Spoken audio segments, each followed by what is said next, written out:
Hello everyone, welcome to our PI VAT and GD preparation course brought to you by Learning Made Easy team, a team of IIM grads in association with our e-learning partner gtcube.com.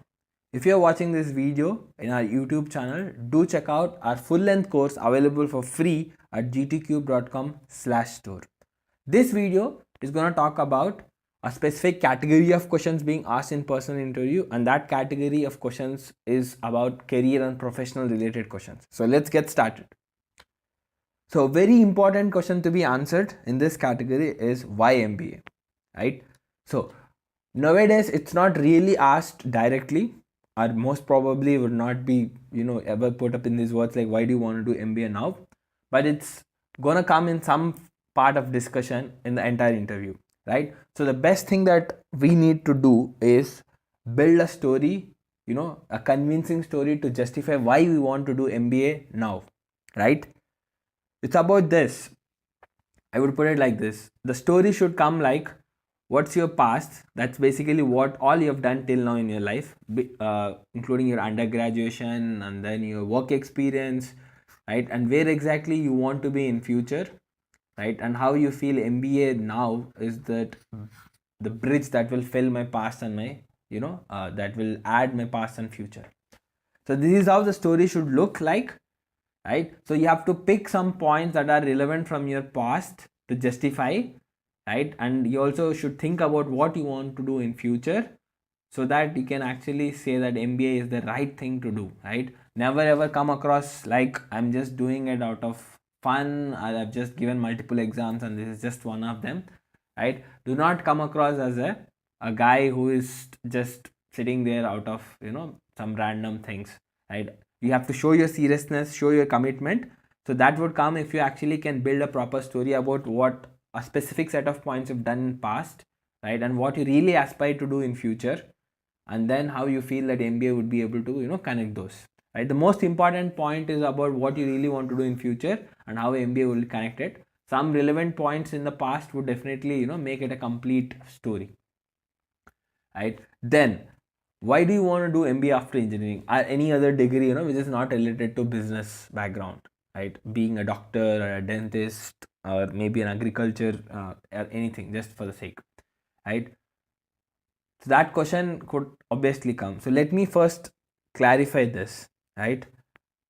Most of the people, basically the panelists, would themselves have done engineering, right? Would have gone into MBA and then are right now a faculty in top B schools, right? And if you look at the first video where we've tried to clear myths, we've talked about how most of the students in a B school are basically engineers, right? 80%, 90% of them. So it's not that they are not, engineers are not fit to be managers, and not that they're not being selected.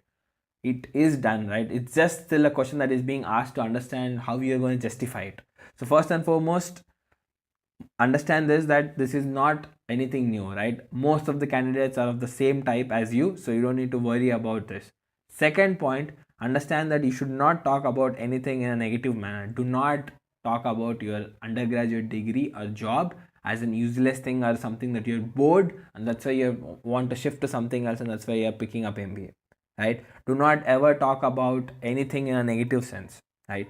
If you do not like your job or your undergraduate course and that's the reason why you're shifting, at least do not talk about it at all, right? Just talk about your future aspirations, that you want to see yourself as a CEO of a company or maybe in a vice president role of something, basically where you think the technical knowledge alone is not sufficient to grow into that role and perform better, so you feel that MBA degree would add value, right? This is like a very standard answer, but that's fine, that's still better. So I'm just asking you to avoid anything being talked in a negative sense about your past, right? Your undergraduate degree or your job or anything.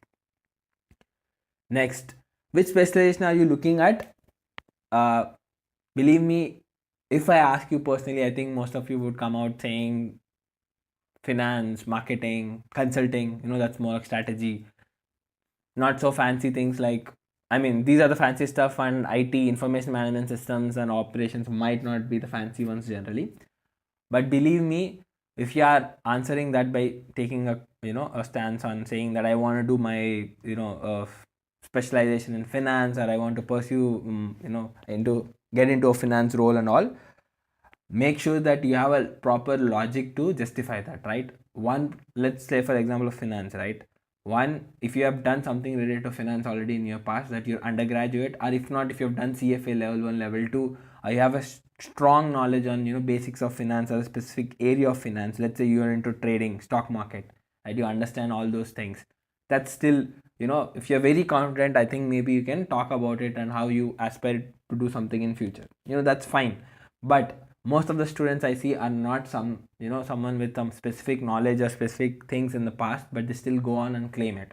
Please avoid that, right? If you make a claim, then the panelists would start questioning you on things like that, right? Okay, so you're saying you're interested to do your specialization in finance, so let's start with talking about that. So what do you know about this, what do you know about that? Let's say even they could ask a basic things in accounting, like, okay, what are the cash ratios, like specific cash ratios, or maybe they can talk about Sensex, how is Sensex calculated, how is Nifty calculated, things like that. These are very, very basic things, to be very frank, but still, if you, because you wouldn't have done these courses, you would not be able to answer even the basic questions. So why do you actually claim that you want to be doing a specialization in finance and all?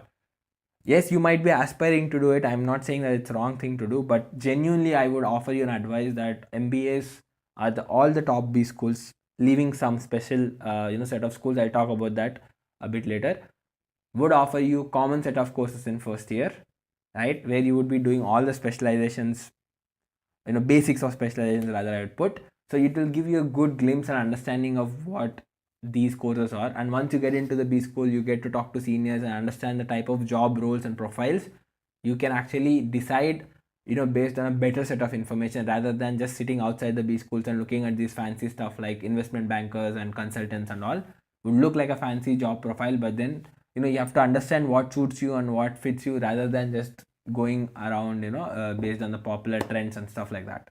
So what I am recommending you is stay diplomatic, say that you are open to based on your history, maybe you can say a proper connection, like let's say you have been working in IT profession, maybe it makes sense for you to talk about looking at pursuing your job or specialization as well, related to information management systems, or maybe into consulting in IT, something like that.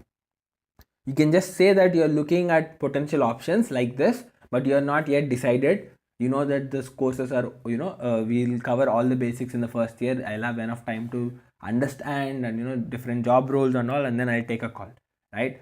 You can just talk about a specific set of domains you are slightly interested at, but you're not yet sure. So you are actually you have this idea that the courses are covering like all the courses in the first year would be covering all the basic specializations. So I have enough time to understand and then take a better call. That's a good position to take according to me.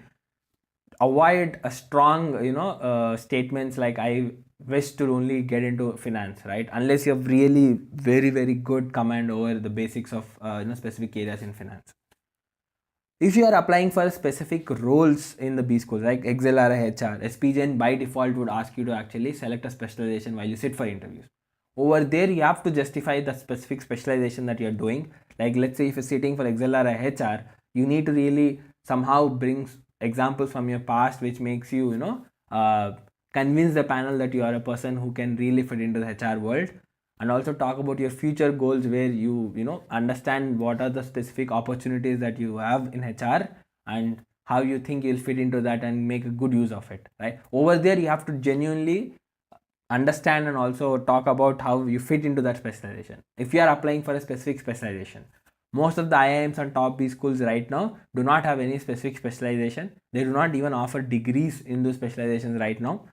So you get a chance to actually select electives in second year, and you can select multiple specializations. Like you don't get a degree, but you can do electives in multiple domains like strategy and finance, and marketing and finance, or something based on your interest, right? So do not just commit to it because you think that it's fancy thing to do or something like that.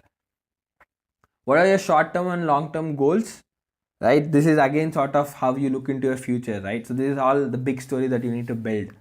So short-term goals would be more like the next 3 to 5 years. That's the time frame that you're looking. So anyway, 2 years of it would go into MBA. So it would be more like the next 3-4 years of it would be about you getting into an entry position of a company, and then get a chance to get an exposure and all. So you don't really get to do fancy stuff in the next 2 to 3 years of your job. It will be more like getting an exposure in a specific industry and domain that you've joined, right? So it would be more like you should talk about you're interested to get into industries, get experience and exposure and stuff like that, rather than being very specific about anything in the short term goals, right? It's more about learning, getting a chance to get good exposure in the management and business world. That is how I would put it in the short term. When it comes to long term, it is more about 10 to 15 years or maybe even 20 years time frame that you're talking about. Here you have to be a bit more specific, right? When I say specific, not necessarily about the domain, but then let's say that you want to be like a CEO of a company, or you want to start your own firm, or maybe you look yourself at a vice president, or a specific role so you should say that I would have a good understanding of which domain I would stick to, which industry is good for me, and then based on that I would stick to it, and then be in a position of that sort. So you have to understand the hierarchies and do not make very fancy claims. Like in my short term goals, it would be really funny if I claim that I would want to be vice president of a big Fortune 500 company, right? Because there's no way that a 3 to 4 year of experience guy would be given a vice president role in a Fortune 500 companies, right? So you have to also have a decent understanding of the hierarchies and stuff in a proper corporate setup. So where do you see yourself in next 5 to 10 years? This is pretty much talking about your short-term goals. Maybe 10-15 years would be about the long-term goals, right? So there is the same question being asked in a slightly different way. So where do you see yourself in the next 5 years is basically like, you can't talk about that I would be an area sales manager for an FMCG company. That would be like really funny to claim it, right? You never know how it's going to end up. It should be more like talking that you are open to domains. You're more looking towards learning things, getting a good understanding of basics, get exposure, and build that professional experience in the 5 years. 10 to 15 years, it should be more about getting into that the top of the ladder and do something in the area of your interest. So you can't be very specific, right? Unless, as I said, you've already built your story on being a very specific thing, right? Let's say you are very specific and talking about your interest being in finance as an investment banker. Then maybe I think you can talk about where you want to see yourself in 5 years and 10, 15 years. But as I said, if you are going through that route, I would strongly recommend you that you have to be super, super confident about everything related to that, and you have to be very well informed and have good knowledge on that, right? Which I do not see in most of the students. So I would not recommend you that path unless you have a strong reason to do so, right? Then people who have a lot of work experience, right, would also get a good number of questions or good amount of time being allotted into that discussion. So for work experience people, it's really important to understand it's like this. So there are sort of questions which could be asked about facts about your company, like who is the CEO, what's the revenue of your company, what's your stock price right now if it's a publicly traded company, etc., etc., which are something that, as I've already discussed in the previous video, the questions related to you, right, on things related to you category. So you have to actually have a good knowledge on the company per se on the factual side. So this part of the discussion is more on basically you are learning from the experience, like the professional experience that you have had. So how did it shape you, right? How did you evolve as a professional from your work experience? That is what the whole agenda in this set of questions would be about.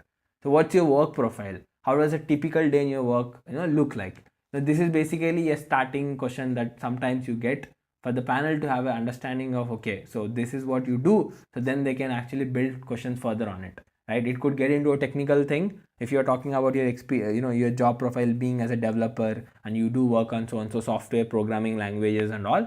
Then maybe they could get into, okay, what is this? Maybe they could ask about basic object oriented programming, or maybe polymorphism in OOPS, anything like that, right? It just depends on what you work. Or let's say you work as a mechanical engineer, they could get into talking about the efficiency of an engine, and how does an engine work and stuff like that, a diesel and a petrol engine, difference between that. So this is basically an academic, maybe something related to your undergraduate courses or anything, or maybe your work itself, but then it just gets to that level because what you've answered in your work profile and typical day, a job of your normal day looks like.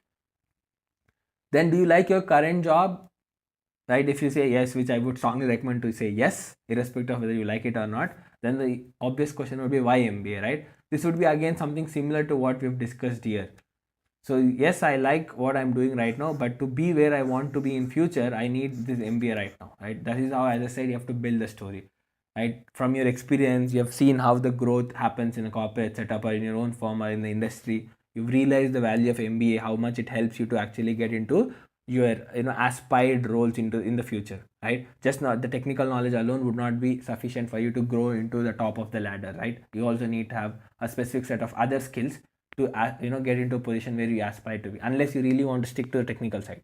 So you obviously have to build using all those logical and logical set of arguments. So this is more like asking again why MBA, but then the important point I wanted to cover is do not say I don't like my job. I'm just coming out of my job because I hate it and that's why I'm looking at MBA. Do not ever come across like that, right? So what are your key learnings from your work experience, right? So you can talk about if you have the management experience, right? Let's say you have been a team lead or a manager for any project or anything of that sort, anything even remotely small, do definitely talk about that, right? Where you've handled a team of people, where you were actually helping a set of people and controlling, not controlling, rather I would put it like a managing, helping them out to delegating things. Okay, that's the right set of words. So basically delegating the tasks to them and you have overseen the whole thing being completed in a project or anything, right? Maybe you can also talk about the same experience of handling any events, right? A social event that there would be clubs and other what do you call it, non-professional activities that keep happening in the corporate setup or any job setup. So maybe you can talk about, let's say you have conducted what do you call it, a cleaning activity in your surroundings, right? Some volunteering stuff which you have done, and maybe you have led a team of people to work under you or something like that. Also about maybe you can talk about your team playing skills, that you have you've worked with a team and you've learned something.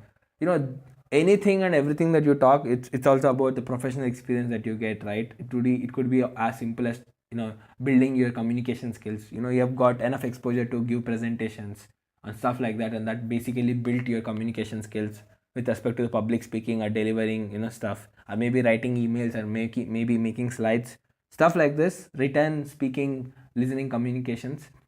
But everything should come along with a story. When I say story, I mean say with examples, right? So I had so and so thing that I've done in my work, right? Let's say if I say that I've improved my public speaking, so you have to also go ahead and justify it by saying that I regularly give a presentation to an audience of, let's say, 50 to 100 people on a particular set of topics, and etc etc. That sort of shows that okay, this guy is really now free to talk or present in front of a huge audience, right? Just making a statement and then what have you done to justify it? I've given one presentation in last 3 years of my work experience to a group of 5 to 10, which is already my team, which I know well.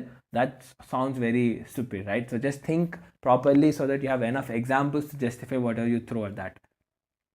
How did you handle the complicated situation in workplace? It could be a professional feuds that happen, right? Basically difference of opinions in a professional setup, that's gonna happen when you brainstorm different things.